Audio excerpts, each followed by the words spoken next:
Hello friends, എല്ലാ ഉദ്യോഗാർത്ഥികൾക്കും competitive ക്രാക്കറിലേക്ക് സ്വാഗതം. ഞാൻ Rakhil RS.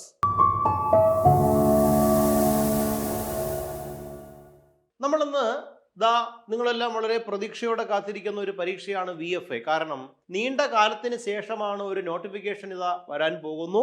Village field assistant. ഏതാണ്ട് 3 വർഷക്കാലത്തിന്റെ ഇടവേളയിലാണ് ഈ ഒരു നോട്ടിഫിക്കേഷൻ വരാൻ പോകുന്നത്. അതുകൊണ്ട് തന്നെ ഉദ്യോഗാർത്ഥികൾക്ക് ഏറെ പ്രതീക്ഷയുണ്ട്. 2021 അവസാനമായി നോട്ടിഫിക്കേഷൻ വന്നത്. പിന്നീട് ഇപ്പോ 2025 ഡിസംബർ മാസത്തിൽ നോട്ടിഫിക്കേഷൻ നമ്മൾ പ്രതീക്ഷിക്കുന്ന ഒരു പദവിയാണ് VFA. 2025 ഡിസംബറിൽ ഒരു പിടി നോട്ടിഫിക്കേഷനുകൾ വരുന്നുണ്ട്. ആ കൂട്ടത്തിൽ വില്ലേജ് ഫീൽഡ് അസിസ്റ്റന്റ് ആണ് പ്രധാനപ്പെട്ട ഒരു പോസ്റ്റായി നാം പ്രതീക്ഷിക്കുന്നത്. വില്ലേജ് ഫീൽഡ് അസിസ്റ്റന്റുമായി ബന്ധപ്പെട്ട് എന്തിന് നിങ്ങൾ ഈ ജോലി നേടണം? നിങ്ങൾക്കറിയാം, വളരെ ഉയർന്ന പ്രൊമോഷൻ സാധ്യതയുള്ള village officer, senior village officer മുതൽ തഹസീൽദാരും ഡെപ്യൂട്ടി തഹസീൽദാർ വരെ പ്രൊമോഷൻ കിട്ടാൻ അർഹതയുള്ള യോഗ്യതയുള്ള ഒരു തുടക്കമാണ് വില്ലേജ് ഫീൽഡ് അസിസ്റ്റന്റ്. അതുകൊണ്ട് തന്നെ ഈ പദവിയിലേക്ക് എത്താനായുള്ള പഠനം നിങ്ങൾ ഇപ്പോഴേ ആരംഭിക്കണം.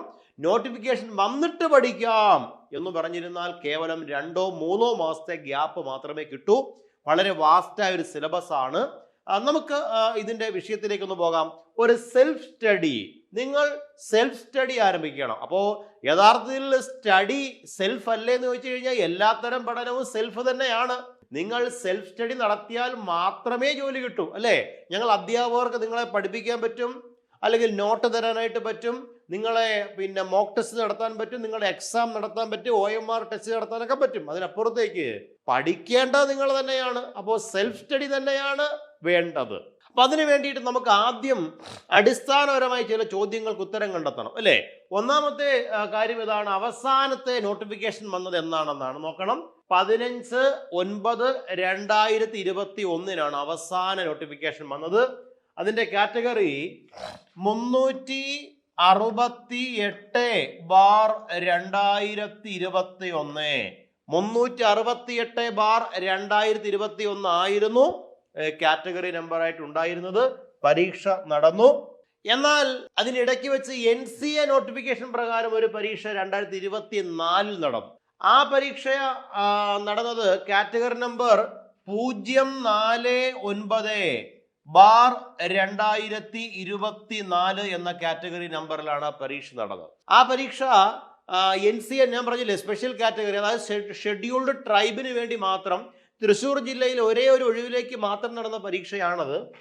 എങ്കിൽ പോലും ആ പരീക്ഷ നടത്തിയതിൻ്റെ ഒരു സിലബസ്, അതായത് കഴിഞ്ഞ വർഷം 2024 നോട്ടിഫിക്കേഷൻ പുറപ്പെടുവിച്ച് നടന്ന പരീക്ഷയുടെ സിലബസ് നമുക്ക് നോക്കണ്ടേ? ആ സിലബസിൽ ഓരോ വിഷയവും നമുക്ക് നോക്കാം. ആകെ 100 മാർക്കിൽ history 5 mark, geography 5 mark, economics 5 mark, ഭരണഘടന 5 mark, civics 5 mark, biology 5 mark, physics 3 mark, chemistry 3 mark, കലാകായികം സംസ്കാരം സാഹിത്യം 5 മാർക്ക്, കമ്പ്യൂട്ടർ അടിസ്ഥാന വിവരങ്ങൾ 3 മാർക്ക്, ഇമ്പോർട്ടന്റ് ആക്ട് സുപ്രധാന നിയമങ്ങൾ അവിടെ 5 മാർക്ക്, കറണ്ട് അഫേഴ്സ് 20 മാർക്കാണ്, മാത്തമാറ്റിക്സ് 10 മാർക്ക്, അതുപോലെ ഇംഗ്ലീഷ് 10 മാർക്ക്, മലയാളം 10 മാർക്ക്. ഇങ്ങനെ അതായത് ഒരു ശരാശരി LDC 10th ലെവൽ മെയിൻ പരീക്ഷാ സിലബസിനെ അടിസ്ഥാനമാക്കിയ ഒരു സിലബസ് ആണ് ഇവിടെ ഉള്ളത്. VFA പരീക്ഷ ഒറ്റ പരീക്ഷ തന്നെ ആയിരിക്കും. അതായത് പ്രിലിമിനറി മെയിൻ പരീക്ഷകളൊന്നും ഉണ്ടാകില്ല, ഒറ്റ പരീക്ഷ തന്നെ ആയിരിക്കും. അപ്പൊ ഈ പരീക്ഷയുടെ നിങ്ങളുടെ സെൽഫ് സ്റ്റഡിക്ക് വേണ്ടി, സ്വയം വിലയിരുത്തി ഒരു പഠനത്തിന് വേണ്ടി നിങ്ങളെ സഹായിക്കാനാണ് ഞാൻ ഇന്നിവിടെ നിൽക്കുന്നത്. നിങ്ങളുടെ സിലബസിലെ ഓരോ വിഷയത്തിന്റെ മാർക്ക് നിങ്ങൾക്ക് വ്യക്തമായിട്ട് അറിയാം. History 5 mark, geography 5 mark, economics 5 mark, ഭരണഘടന 5 മാർക്ക്, സിവിക്സ് 5 മാർക്ക്. അറിയാമല്ലോ. നോക്കുക ആദ്യ ഭാഗത്തേക്ക്. പൊതുവിജ്ഞാനത്തിൽ ഹിസ്റ്ററി 5 മാർക്കാണ്. നിങ്ങളുടെ ടോപ്പിക്കിലെ ആദ്യ ഭാഗം ഹിസ്റ്ററിയാണ്. ഞാൻ പറഞ്ഞു, ഇതിൽ വേൾഡ് ഹിസ്റ്ററി ഉണ്ട്, ഇന്ത്യൻ ഹിസ്റ്ററി ഉണ്ട്, കേരള ഹിസ്റ്ററി, എല്ലാം കൂടിയാണ് 5 മാർക്ക്.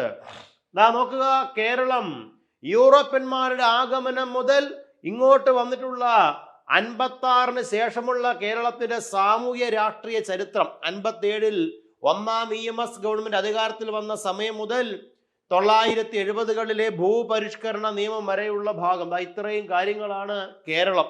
ഇന്ത്യയുടെ കാര്യം എന്ന് പറഞ്ഞാൽ ഇന്ത്യയുടെ രാഷ്ട്രീയ ചരിത്രം, ബ്രിട്ടീഷ് ആധിപത്യം, അതായത് മോഡേൺ ഇന്ത്യ എന്ന പേപ്പറാണ്.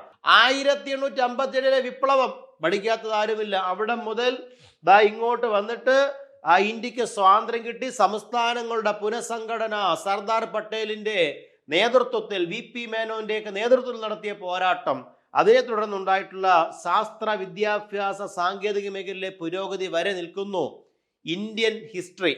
മനസ്സിലാവുന്നുണ്ടോ? വേൾഡ് ഹിസ്റ്ററി ഉണ്ട്. ഗ്രേറ്റ് റെവല്യൂഷൻ, ഇംഗ്ലണ്ടിലെ മഹത്തായ വിപ്ലവം മുതൽ മറ്റ് അന്താരാഷ്ട്ര സംഘടനകൾ വരെയുള്ള ഭാഗം, ഇത്രയും കൂടെ ചേർത്താണ് 5 മാർക്ക്. വളരെ വാസ്റ്റായ സിലബസ് ആണ്. അപ്പൊ നമുക്ക് ഇവിടെ എങ്ങനെ പഠിക്കാൻ പറ്റും? ഏറ്റവും ഇമ്പോർട്ടൻ്റ് ആയ കഴിഞ്ഞ ഒരു 2 വർഷക്കാലം ഏറ്റവും കൂടുതൽ ചരിത്ര ഭാഗത്തുനിന്ന് PSC ചോദിക്കുന്ന ടോപ്പിക്കുണ്ട്. ഹോട്ട് ടോപ്പിക് എന്ന് പറയും അല്ലേ? ആ ടോപ്പിക്കിനെ അണ്ടർലൈൻ ചെയ്ത് ആദ്യം പഠിച്ചു മാറ്റണം. മനസ്സിലാവുന്നുണ്ടോ? ഏത് പരീക്ഷയ്ക്കും ചോദിക്കുന്ന ചില ഹോട്ട് ടോപ്പിക്കുകളുണ്ട്. കേരളത്തിൽ വന്നു കഴിഞ്ഞാൽ യൂറോപ്യന്മാരുടെ ആഗമനം ഒരു പ്രധാനപ്പെട്ട ടോപ്പിക്കാണ്. ശരിയല്ലേ? പോർച്ചുഗീസുകാരുടെ സംഭാവന, ഡച്ചുകാരുടെ സംഭാവന, ഫ്രഞ്ചുകാരുടെ സംഭാവന, ബ്രിട്ടീഷുകാരുടെ സംഭാവന എവിടത്തെയാ? കേരളത്തിലെ. മനസ്സിലാവുന്നുണ്ടോ? അതുപോലെയാണ് അനിഴം തിരുനാൾ, മാർത്താണ്ഡവർമ്മ മുതൽ ചിത്തിര തിരുനാൾ വരെയുള്ള രാജാക്കന്മാരുടെ ഭരണകാലഘട്ടം. ഓർത്തിരിക്കണം, മറക്കരുത്. തൃപ്പടിദാനം നടത്തിയ വർഷം ആരാ നടത്തിയത്? അതുപോലെയാണ് തിരുവിതാംകൂറിൽ ഏറ്റവും കൂടുതൽ ഭരണം നടത്തിയ കിഴവൻ രാജ എന്നറിയപ്പെട്ട ഭരണാധികാരി. തിരുവിതാംകൂറിലെ ആദ്യ വനിതാ ഭരണാധികാരി ആരാണ്? അടിമ സമ്പ്രദായം നിർത്തലാക്കിയ ഭരണാധികാരി, ദേവദാസി സമ്പ്രദായം നിർത്തലാക്കിയ ഭരണാധികാരി, പണ്ടാരപ്പാട്ട വിളംബരം, കാണപ്പാട്ട വിളംബരം പുറപ്പെടുവിച്ച ഭരണാധികാരി ആരാണ്? എന്നിങ്ങനെയുള്ള ക്ഷേത്രപ്രവേശന വിളംബരം പുറപ്പെടുവിച്ച ഭരണാധികാരി ആര്? ഉണ്ടോ? ഇത്രയേറെ ചോദ്യങ്ങൾ. അപ്പൊ ഇതെല്ലാം കൂടെ രാജാക്കന്മാരെല്ലാം ഉൾപ്പെടുന്ന ഭാഗമാണ്. ആ ഭാഗം ഇമ്പോർട്ടൻ്റ് ആണ് അല്ലേ? അതുപോലെ സാമൂഹ്യ മനനവോത്ഥാന പ്രസ്ഥാനങ്ങൾ, SNDP പോലെ, യോഗക്ഷേമ സഭ പോലെ, NSS പോലെയുള്ള സംഘടനകൾ, അതുപോലെയാണ് കേരളത്തിലെ ദേശീയ പ്രസ്ഥാനങ്ങൾ അല്ലേ? കേരളത്തിലെ നിയമലംഘന പ്രസ്ഥാനം, കേരളത്തിലെ ഖിലാഫത്ത് പ്രസ്ഥാനം തുടങ്ങിയ കേരളത്തിലെ ദേശീയ പ്രസ്ഥാനങ്ങൾ, സ്വദേശി പ്രസ്ഥാനങ്ങൾ പോലെയുള്ളവയൊക്കെ കാര്യങ്ങളാണ് ഐക്യ കേരള പ്രസ്ഥാനം വരെ നിൽക്കുന്ന ഭാഗം. ഇമ്പോർട്ടൻ്റ് ആണ്. അതുപോലെ ഇന്ത്യൻ ഹിസ്റ്ററി നമ്മൾ പറഞ്ഞു, വേൾഡ് ഹിസ്റ്ററി. അപ്പൊ 5 മാർക്കാണ് ഹിസ്റ്ററി. 5 മാർക്ക് അല്ലേ? 5 മാർക്കിൽ നിങ്ങൾ ഈ മാക്സിമം 4 മാർക്കെങ്കിലും അല്ലെങ്കിൽ മിനിമം 4 മാർക്ക് ഉറപ്പിക്കാൻ പറ്റുന്ന രൂപത്തിലുള്ള പഠനം ഇപ്പോഴേ ക്രമീകരിക്കുക. ശരി, അടുത്തത് നോക്കാം. ജോഗ്രഫിയിലേക്കാണ്. ജോഗ്രഫി എന്ന് പറയുമ്പോൾ ഞാൻ നേരത്തെ പറഞ്ഞു, വേൾഡ് ജിയോഗ്രഫി ഉണ്ട്, ഇന്ത്യൻ ജിയോഗ്രഫി, കേരള ജിയോഗ്രഫി, എല്ലാം കൂടിയാണ് നിങ്ങൾ ഈ കാണുന്ന 5 മാർക്ക്. കണ്ടോ? ഭൂമിശാസ്ത്രത്തിന്റെ അടിസ്ഥാന തത്വങ്ങൾ അല്ലേ? നമുക്കറിയാം, ടോളമി, ഹെറോഡോട്ടസ്, അരിസ്റ്റോട്ടിൽ കാലഘട്ടം മുതൽ ഇങ്ങോട്ട് വന്നിട്ടുള്ള ഭൗമശാസ്ത്ര കണ്ടുപിടുത്തങ്ങൾ, തിയറീസ് ഒക്കെ നമ്മൾ പഠിക്കുന്നു അല്ലെ? ആൽഫ്രഡ് വെഗ്നറുടെ വൻകര വിസ്ഥാപന സിദ്ധാന്തം മുതൽ പ്ലേറ്റ് ടെക്ടോണിക് തിയറി വരെയുള്ള ഭാഗങ്ങൾ, ഭൂമിയുടെ ഘടന അല്ലേ?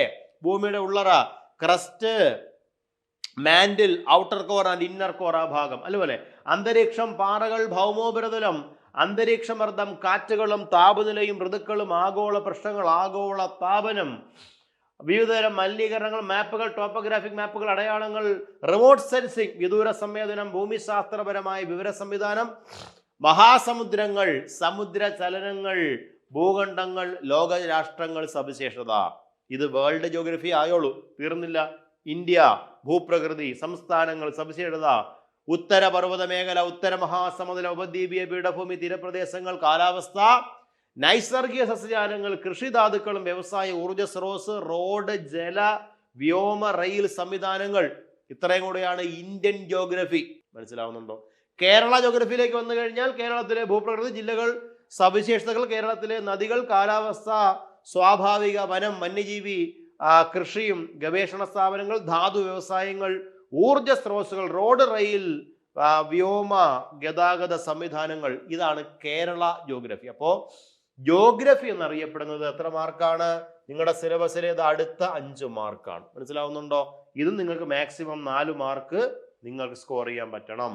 ഇനി 5ൽ 5 മാർക്ക് നിങ്ങൾക്ക് മേടിക്കാൻ പറ്റും എന്ന് ഉറപ്പുള്ള ഒരു ടോപ്പിക്കാണ് ഇക്കണോമിക്സ്. കാരണം നിങ്ങൾക്ക് സാധാരണ മറ്റ് പരീക്ഷകളെ പോലെ ഒരു വലിയ മാക്രോ ഇക്കണോമിക് തിയറീസോ എന്താ പറയുക, നമ്മുടെ ദേശീയ വരുമാനം കണക്കാക്കുന്ന തിയറിയോ ഒന്നുമില്ല. ആകെ ഉള്ളത് ഇന്ത്യ സാമ്പത്തിക രംഗം എന്ന ടോപ്പിക്കാണ്. ഇന്ത്യയുടെ സാമ്പത്തിക രംഗം മാത്രമേ പഠിക്കാനുള്ളൂ. അവിടെ നമുക്ക് പ്ലാനിംഗ് കമ്മീഷന്റെ രൂപീകരണം, 5 ഇയർ പ്ലാൻ, പഞ്ചവത്സര പദ്ധതി, നീതി ആയോഗ്, നവസാമ്പത്തിക പരിഷ്കാരങ്ങൾ 91-ൽ റാവു മൻമോഹൻ മോഡൽ എന്ന പേരിലൊക്കെ അവതരിപ്പിച്ച നവസാമ്പത്തിക പരിഷ്കാരങ്ങൾ, ധനകാര്യ സ്ഥാപനങ്ങൾ, ബാങ്കുകളും മറ്റുമൊക്കെ അല്ലേ, കാർഷിക വിളകൾ, ധാതുക്കൾ, ഹരിത വിപ്ലവം, ഇത്രയേ ഉള്ളൂ. നിങ്ങൾക്കിത് വളരെ നിസ്സാരമായിട്ട് പഠിക്കാൻ പറ്റുന്ന ഒരു ടോപ്പിക്കാണ്. ഇന്ത്യയുടെ കാര്യം മാത്രമേ ഉള്ളെന്ന് ഓർക്കണം. 5 മാർക്ക് ഇക്കണോമിക്സ്. മനസ്സിലാവുന്നുണ്ടോ? നിങ്ങളെ സെൽഫ് സ്റ്റഡി നടത്താൻ വേണ്ടതാ ഇപ്പോഴേ ഒരു പേപ്പറും പേന എടുത്ത് പ്രധാനപ്പെട്ട ടോപ്പിക്കുകൾ നോട്ടാണ്. BFA ആവാൻ വേണ്ടി ഇരിക്കുകയാണ് നിങ്ങൾ, മറക്കരുത്. അടുത്തത് ഇന്ത്യൻ ഭരണഘടന 5 മാർക്ക്. ഇവിടെയും ലിമിറ്റഡ് ആയിട്ടുള്ള കുറച്ച് കാര്യങ്ങൾ 5-ൽ 5 അടിക്കാൻ പറ്റുന്നതാണ്. കാരണം ഭരണഘടനാ നിർമ്മാണ സമിതി, കോൺസ്റ്റിറ്റ്യൂവന്റ് അസംബ്ലി കുറച്ച് നാളെങ്കിലും പഠിക്കുന്നവർക്കറിയാം. ഭരണഘടനാ നിർമ്മാണ സമിതി വളരെ പ്രധാനപ്പെട്ട ഒരു ഭാഗമാണ്. ആമുഖം, പ്രിയാമ്പിൾ, പൗരത്വം, കണ്ടോ, മൗലിക അവകാശങ്ങൾ, മാർഗനിർദ്ദേശക തത്വങ്ങൾ, മൗലിക കടമകൾ, ഗവൺമെന്റിന്റെ ഘടകങ്ങൾ എന്ന് പറയുമ്പോൾ ലെജിസ്ലേച്ചർ, എക്സിക്യൂട്ടീവ് ആൻഡ് ജുഡീഷ്യറി, ഇതാണ് ഗവൺമെന്റിന്റെ ഘടകങ്ങൾ. മനസ്സിലാവുന്നുണ്ടോ? പ്രധാനപ്പെട്ട ഭരണഘടനാ അമെൻമെന്റുകൾ, അതായത് 42, 44, 52, 73, 74, 86, 91. ഇത്രയും പഠിച്ചാൽ മതി. ഇതല്ലാതെ ഒരു അമെൻമെന്റ് ചോദിക്കത്തില്ല. അതാണ് ഞാൻ പറഞ്ഞത്, ലിമിറ്റഡ് ആയിട്ടുള്ള കൃത്യമായിട്ട് പറയുന്ന ടോപ്പിക്ക് ഉണ്ടോ സിലബസിൽ. പഞ്ചായത്തി രാജ് സ്ഥാപനങ്ങൾ, ഭരണഘടനാ സ്ഥാപനങ്ങളും അവയുടെ ചുമതലകളും. ഭരണഘടനാ സ്ഥാപനങ്ങൾ എന്ന് പറഞ്ഞാൽ constitutional bodies. Public service commission ഭരണഘടനാ സ്ഥാപനമാണ്. വിജിലൻസ് കമ്മീഷൻ ഭരണഘടനാ സ്ഥാപനമാണ്. ഇങ്ങനെയുള്ള ഭരണഘടനാ സ്ഥാപനങ്ങളെ കുറിച്ച്. പിന്നെയോ union list, state list, concurrent. ഇത്രയേ ഉള്ളൂ നിങ്ങളുടെ സിലബസിൽ 5-ൽ 5 അടിക്കാൻ പറ്റുന്ന ഇന്ത്യൻ ഭരണഘടന. ഓക്കെ, അടുത്തത് സിവിക്സിന്റെ ടോപ്പിക്കാണ്. കേരളം, ഭരണവും ഭരണ സംവിധാനവും. 5 മാർക്കിന്റെ ടോപ്പിക്കാണ് സിവിക്സ്.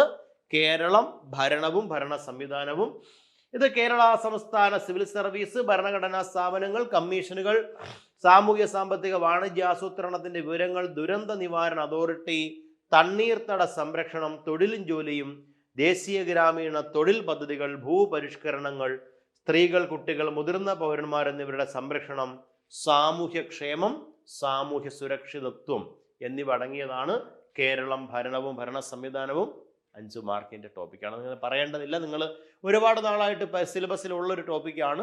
ഇവിടെ 5-ൽ ഒരു 4 മാർക്കെങ്കിലും ഉറപ്പിക്കാൻ കഴിയണം. ഓക്കെ, അടുത്തതാണ് 6 മാർക്ക്. ഇതിൽ 6-ൽ 6 നിങ്ങൾക്ക് അടിക്കാൻ പറ്റുന്നതാണ്. കാരണം നിങ്ങൾക്ക് ഇഷ്ടപ്പെട്ട ഒരു ടോപ്പിക്കാണെന്ന് മാത്രമല്ല, നിരവധി നിങ്ങൾ പഠിക്കുന്ന കോവിഡിനൊക്കെ ശേഷം നിങ്ങൾ കോമൺ ആയിട്ട് സിലബസിൽ പഠിക്കുന്ന ഒരു ടോപ്പിക്കാണിത്. ഏതാണ്? ജീവശാസ്ത്രം, പബ്ലിക് ഹെൽത്ത്, പൊതുജനാരോഗ്യം. അത് 6 മാർക്കിന്റെ ടോപ്പിക്കാണ്. ഇതിൽ മനുഷ്യശരീരത്തെക്കുറിച്ചുള്ള പൊതുവായ അറിവ് അറിയാം. വിറ്റാമിൻസും മിനറൽസും, ജീവകങ്ങളും ധാതുക്കളും, പാൻഡമിക്സ് ആൻഡ് എപ്പിഡമിക്സ് അല്ലെ, പകർച്ചവ്യാധികളും അതിന് കാരണമായ രോഗകാരികളും, കേരളത്തിലെ ആരോഗ്യക്ഷേമ പ്രവർത്തനങ്ങൾ അല്ലെ, ജീവിതശൈലി രോഗങ്ങൾ, അടിസ്ഥാന ആരോഗ്യ വിജ്ഞാനം, പരിസ്ഥിതിയും പരിസ്ഥിതി പ്രശ്നങ്ങളും തുടങ്ങിയ ഭാഗമാണ്. എത്ര മാർക്ക്? 6 മാർക്കിൻ്റെത്. പിന്നെയോ ഭൗതിക ശാസ്ത്രം, ഫിസിക്സ് 3 മാർക്കാണ് അല്ലെ. ഭൗതിക ശാസ്ത്രത്തിന്റെ ശാഖകൾ, ദ്രവ്യം, യൂണിറ്റ്, അളവും തോതും, ചലനം, ന്യൂട്ടന്റെ ചലന നിയമങ്ങൾ അല്ലെ, അതുപോലെയാണ് പ്രധാനപ്പെട്ട പ്രൊജക്ടറൽ മോഷൻ, അതുപോലെ തന്നെ ISROയുടെ ബഹിരാകാശ നേട്ടങ്ങൾ, പിന്നെ പ്രകാശം, ചലനം കഴിഞ്ഞ അടുത്ത ചാപ്റ്റർ പ്രകാശം, അതിലെ ലെൻസ്, ദർപ്പണങ്ങൾ അറിയാമല്ലോ ആ ടോപ്പിക്ക്, മഴവില്ല്, വസ്തുക്കളുടെ വർണ്ണങ്ങൾ തുടങ്ങിയ പ്രതിഭാസങ്ങൾ. പിന്നെ അടുത്ത ചാപ്റ്റർ ശബ്ദമാണ്, ശബ്ദതരങ്ങൾ അറിയാവുന്ന ടോപ്പിക്ക്. അതുപോലെ ബലമാണ്, വിവിധതരം ബലങ്ങൾ, കർഷണം, ഫ്രിക്ഷൻ, കർഷണത്തിന്റെ ഉപയോഗങ്ങളും ദോഷങ്ങളും, ദ്രാവകമർദ്ദം, പ്ലവകൃഷം മുതലായിട്ടുള്ള കാര്യങ്ങൾ. അടുത്തത് രസതന്ത്രമാണ്, അതും 3 മാർക്ക്. ഇത് നിങ്ങൾക്ക് പരമ്പരാഗതമായിട്ട് പഠിക്കുന്ന ചാപ്റ്റർ തന്നെ 3-ൽ 3 അടിക്കാൻ പറ്റുന്നത് തന്നെയാണ്. അതിൽ ആറ്റം, മൂലകങ്ങൾ, ലോഹങ്ങൾ തുടങ്ങിയ ഭാഗങ്ങൾ. ആറ്റം, മൂലകങ്ങൾ, ലോഹങ്ങൾ 3 ഭാഗങ്ങളാണുള്ളത് പ്രധാനമായിട്ട്. അത് കെമിസ്ട്രിയുടെ അടിസ്ഥാന ചാപ്റ്റേഴ്സ് ആണ്, നിങ്ങൾക്ക് അറിയാം. 3 മാർക്ക്. അടുത്തതാണ് 5 മാർക്ക്. കലാകായികം, സാഹിത്യം, സംസ്കാരം. കലാകായികം, സാഹിത്യം, സംസ്കാരം 5 മാർക്കിന്റെ ടോപ്പിക്കാണ്. ഇതിൽ കലയിൽ കേരളത്തിലെ പ്രധാനപ്പെട്ട ദൃശ്യശ്രവ്യ കലകളുടെ ഉത്ഭവം, വ്യാപനം, പരിശീലനം, പ്രസമായ സ്ഥലങ്ങൾ, പ്രധാനപ്പെട്ട സ്ഥാപനങ്ങൾ അല്ലെ. കേരള ലളിതകലാ അക്കാദമിയുടെ ആസ്ഥാനം ചോദിക്കാറുണ്ട്. കേരള സംഗീത നാടക അക്കാദമി എവിടെ സ്ഥിതി ചെയ്യുന്നു? ഇങ്ങനെയൊക്കെ. അതുപോലെ കായികമാണ്. കായിക രംഗത്തെ വ്യക്തിമുദ്ര പതിപ്പിച്ച ഇന്ത്യയിലെയും കേരളത്തിലെയും പ്രധാനപ്പെട്ട കായിക താരങ്ങൾ, അവരുടെ ഇനങ്ങൾ, നേട്ടങ്ങൾ, അവർക്ക് ലഭിച്ചിട്ടുള്ള അവാർഡുകൾ, ബഹുമതികൾ, പ്രധാനപ്പെട്ട അവാർഡുകൾ, ജേതാക്കൾ, ട്രോഫികൾ അല്ലെ, കളികളുമായി ബന്ധപ്പെട്ട പദങ്ങൾ, ഒളിമ്പിക്സ്, ഇങ്ങനെയുള്ള കാര്യങ്ങളാണ്. ഏഷ്യൻ ഗെയിംസ് ഒക്കെ വരുന്നതാണ് കായികം. സാഹിത്യം വന്നു കഴിഞ്ഞാൽ സാഹിത്യത്തിലെ പ്രധാനപ്പെട്ട സാഹിത്യ പ്രസ്ഥാനങ്ങൾ, ആദ്യകാല കൃതികൾ കേട്ടിട്ടില്ലേ? ആദ്യകാല കൃതികളുടെ കർത്താക്കന്മാർ, ഓരോ പ്രസ്ഥാനത്തിലെയും പ്രധാനപ്പെട്ട കൃതികൾ. നിങ്ങൾ മണിപ്രവാള പ്രസ്ഥാനം എന്നെല്ലാം കേട്ടിട്ടില്ലേ? അതുപോലെ എന്താ പറയാ, പ്രമാണങ്ങൾ, ഇങ്ങനെയുള്ള ഒരുപാട് പ്രസ്ഥാനങ്ങൾ, മലയാള ഭാഷയുമായി ബന്ധപ്പെട്ട പ്രധാനപ്പെട്ട പ്രസ്ഥാനങ്ങൾ. ഈ പ്രസ്ഥാനങ്ങളുമായി ബന്ധപ്പെട്ട പ്രവർത്തകർ, കർത്താക്കൾ, എഴുത്തുകാർ, തൂലികാനാമങ്ങൾ, അപരനാമങ്ങൾ, അതുപോലെയാണ് കഥാപാത്രങ്ങൾ, പ്രശസ്തമായ വരികൾ അല്ലേ? ഓരോ വരിയും കപടലോകത്തിൽ ആത്മാർത്ഥമായൊരു ഹൃദയമുണ്ടായതാണ് പരാജയം. ഒരുപാട് സ്ഥലത്ത് നിങ്ങൾ വാട്സപ്പ് സ്റ്റാറ്റസ് ആയിട്ട് കാണുന്ന വരിയാണ്. ആരുടെ വരികളാണെന്ന് ചോദിച്ചിട്ടുണ്ട് PSC തന്നെ. കപടലോകത്തിൽ ആത്മാർത്ഥമായൊരു ഹൃദയമുണ്ടായതാണ് പരാജയം. ആരുടെ വാക്കുകളാണ്? ചങ്ങമ്പുഴയുടെ വരികളാണ്. മലയാള പത്രപ്രവർത്തനത്തിന്റെ ആരംഭം, തുടങ്ങി കുറിച്ചവർ, ആനുകാലികങ്ങൾ, പ്രധാനപ്പെട്ട അവാർഡുകൾ, ബഹുമതികൾ, ജ്ഞാനപീഠ അവാർഡ് ഉണ്ടോ? മലയാള സിനിമയുടെ ഉത്ഭവം, നാഴികക്കല്ലുകൾ മുതലായ ഭാഗങ്ങളാണ് അവിടെ സാഹിത്യം. അത് സംസ്കാരമാണ്. അടുത്ത് കേരളത്തിലെ ആഘോഷങ്ങൾ, പ്രധാനപ്പെട്ട ആഘോഷങ്ങളുമായി ബന്ധപ്പെട്ട സ്ഥലങ്ങൾ, ഉത്സവങ്ങൾ, സാംസ്കാരിക കേന്ദ്രങ്ങൾ, ആരാധനാലയങ്ങൾ, സാംസ്കാരിക നായകർ, സംഭാവനകൾ എന്നിങ്ങനെയാണ് ആ ഭാഗം. പിന്നെ കമ്പ്യൂട്ടർ അടിസ്ഥാന വിവരങ്ങൾ 3 മാർക്കാണ്. നമുക്കറിയാം, വളരെ ഇൻപുട്ട് ഔട്ട്പുട്ട് പിന്നെ ഭാഗങ്ങൾ ഏതെല്ലാം തുടങ്ങിയ കുറച്ച് കാര്യങ്ങളാണ് കമ്പ്യൂട്ടർ. 3 മാർക്ക്. പിന്നെ 5 മാർക്കാണ് സുപ്രധാന നിയമങ്ങൾ. നിങ്ങൾ ഒരുപാട് തവണ LDC പരീക്ഷയ്ക്ക് അടക്കം പഠിച്ച ഒരു ടോപ്പിക്കാണ് ഇമ്പോർട്ടൻ്റ് ആക്ട്, സുപ്രധാന നിയമങ്ങൾ. നമുക്കറിയാം, വിവരാവകാശ റൈറ്റ് ഇൻഫർമേഷൻ ആക്ട് മുതൽ ഇങ്ങോട്ട് ഉപഭോക്തൃ സംരക്ഷണ നിയമം അല്ലേ, protection of consumers, rights of consumers act, അതുപോലെ ദുർബല വിഭാഗങ്ങൾക്കുള്ള പ്രധാനപ്പെട്ട നിയമങ്ങൾ, പട്ടികജാതി പട്ടികവർഗ സംരക്ഷണ നിയമം, atrocities against SC and ST act, അതുപോലെ ദേശീയ മനുഷ്യാവകാശ കമ്മീഷൻ, സംസ്ഥാന മനുഷ്യാവകാശ കമ്മീഷൻ, അതുപോലെ സ്ത്രീകളുടെയും കുട്ടികളുടെയും വൃദ്ധരായ ആളുകളുടെയും സംരക്ഷണത്തിന് വേണ്ടിയുള്ള വിവിധ നിയമങ്ങൾ അല്ലേ, അങ്ങനെയുള്ള, അതുപോലെ കുട്ടികൾക്കെതിരായുള്ള അതിക്രമങ്ങൾക്കെതിരെയുള്ള നിയമങ്ങൾ, പോക്സോ നിയമം കേട്ടിട്ടുണ്ട്, protection of children from sexual offences act, POCSO നിയമം 2012 തുടങ്ങി, അതുപോലെ സ്ത്രീധന നിരോധന നിയമം, അതുപോലെ ഗാർഹിക പീഡന വിരുദ്ധ നിയമം കണ്ടിട്ടുള്ളൂ, ഗാർഹിക പീഡന വിരുദ്ധ നിയമം, protection of women from domestic violence act 2005. ഇങ്ങനെ ഇത്രയൊക്കെ നിയമങ്ങൾ ഉൾപ്പെട്ട ഒരു ഭാഗം 5 മാർക്കാണ്. സുപ്രധാന നിയമങ്ങൾ മറക്കരുത് അല്ലേ. പിന്നെ കറണ്ട് അഫയേഴ്സ് അറിയാം, നമുക്ക് 20 മാർക്കാണ്, പറയേണ്ടതില്ല.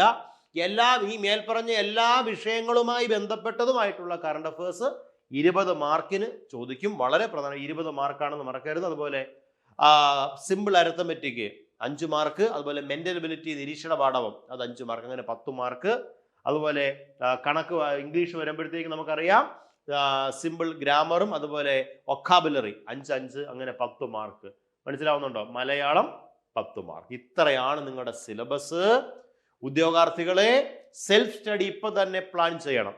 നിങ്ങളുടെ സിലബസിൽ 100 മാർക്ക് 20 മാർക്കും ഒരു വിഷയം, ഏത്? Current affairs. ഇപ്പൊ തന്നെ കറണ്ട് അഫയേഴ്സ് പഠനം തുടങ്ങിക്കൊള്ളുക. നിങ്ങളുടെ സിലബസിലെ 10 മാർക്ക് വീതമുള്ള ബാക്കിയുള്ള ടോപ്പിക് 1 മലയാളം, 2 ഇംഗ്ലീഷ്, 3 കണക്ക്, 10 മാർക്ക് വീതം. മനസ്സിലാവും? അപ്പൊ തന്നെ 50 മാർക്കായി. 30, 20, 50. പിന്നെ 6 മാർക്കിന്റെ ടോപ്പിക് ഉണ്ട്. ഏതാണ്? Biology, public health. ബാക്കിയെല്ലാം 5 മാർക്കിൻ്റെതും പിന്നെ 3 മാർക്കിന്റെ ടോപ്പിക്കും ഉണ്ട്. 5 മാർക്കിന്റെ ടോപ്പിക്കുകൾ വളരെ പ്രധാനപ്പെട്ടതാണ്. ഏതൊക്കെയാ? ഭരണഘടന, history, geography, civics, important acts, ഇതെല്ലാം 5 മാർക്ക്. 3 മാർക്കിൻ്റെതോ കമ്പ്യൂട്ടറുമായി ബന്ധപ്പെട്ടത് 3 മാർക്ക്, ഫിസിക്സ്, കെമിസ്ട്രി 3 മാർക്ക്. മറന്നു പോരും നിങ്ങൾ. അപ്പൊ ഇത് നല്ല വൃത്തിയായിട്ട് പോരുന്ന് പഠിച്ചുകൊള്ളുക. ഇപ്പൊ സിലബസ് നിങ്ങൾക്ക് മനസ്സിലായല്ലോ നന്നായിട്ട്. എങ്ങനെയാണ് സെൽഫ് സ്റ്റഡി ഇനി നടത്തേണ്ടതെന്നുള്ള ചിട്ടയായ പ്രവർത്തനം നിങ്ങൾ നടത്തിക്കൊള്ളുക. വില്ലേജ് ഫീൽഡ് ടെസ്റ്റിന്റെ അടിസ്ഥാനമാക്കിയ ഒരു course team competitive cracker launch ചെയ്തിട്ടുണ്ട്. ആ കോഴ്സ് നിങ്ങൾക്ക് സ്വന്തമാക്കാം. പ്ലേ സ്റ്റോറിൽ കോമ്പറ്റിറ്റീവ് ക്രാക്കറിന്റെ ആപ്ലിക്കേഷൻ നിങ്ങൾ ഡൗൺലോഡ് ചെയ്യാം, നിങ്ങൾക്ക് പഠിക്കാം. അപ്പോൾ വില്ലേജ് ഫീൽഡ് ടെസ്റ്റുമായി ബന്ധപ്പെട്ട മറ്റു പ്രധാനപ്പെട്ട വസ്തുതകളുമായി നമുക്ക് മറ്റൊരു ഭാഗത്ത് വീണ്ടും കാണാം. Thank you all of U.